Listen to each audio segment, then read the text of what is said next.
sa marangyang bulwagan ng kainan, masayang nag-uusap ang lahat nang biglang pinatama ni Tsukasa ang kanyang kamay sa mesa. Agaran niyang nakamit ang atensyon ng lahat.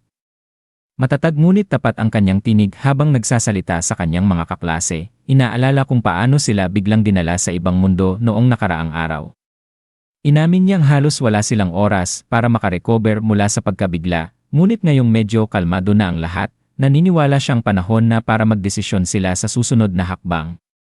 Ipinahayag niya na binigyan sila ng kapangyarihan at kakayahang higit pa sa karaniwan, at nais niyang gamitin ito upang tulungan ang mga tao sa mundong ito, tanggapin ang kahilingan ng hari, at sa huli italunin ang Demon King. Ang kanyang talumpati ay nagpasiklab ng tuwa at suporta mula sa kanyang mga kaklase, na nakakita sa kanya bilang isang likas na leader at tunay na bayani. Ngunit sa gitna ng kasiglahan, nanahimik si Akira, puno ng pagdududa sa kanyang isipan. Nag-isip siya kung bakit ganoon kabilis nagtiwala ang lahat sa hari at prinsesa nang walang sapat na ebidensya, pinaghihinalaang may tinatago ang mga ito.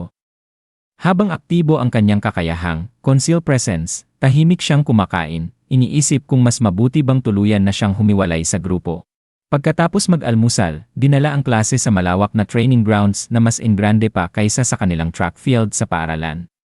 Doon nila nakilala si Saran Mithray, ang magiliw na commander ng mga kabalyero ng kaharian ng Retice, kasama ang kanyang seryosong vice commander na si Gilles.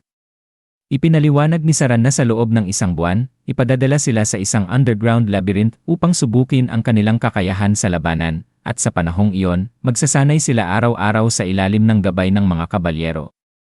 May ilan na nag-alinlangan dahil sa ikli ng paghahanda, ngunit buo ang kumpiyansa ni Saran. Ipinapahiwatig na kapag sila'y nabigo, kasalanan na iyon ng mga bayani mismo. Habang nagsasalita, napansin ni Akira ang bahagyang pagkairita ni Tsukasa, isang reaksyon sa mapanghamong tono ng commander.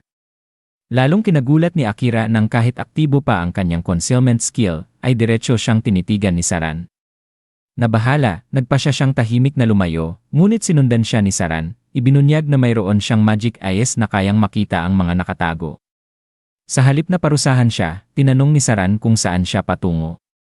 Inamin ni Akira na nais niyang pumunta sa aklatan upang matuto pa tungkol sa mundong ito. Ngunit ibinunyag ni Saran na ipinagbabawal ng hari ang kanilang pagpasok doon at ang tunay na kaalaman tungkol sa mahika at mga kasanayan ay nasa silid aklatan ng hari.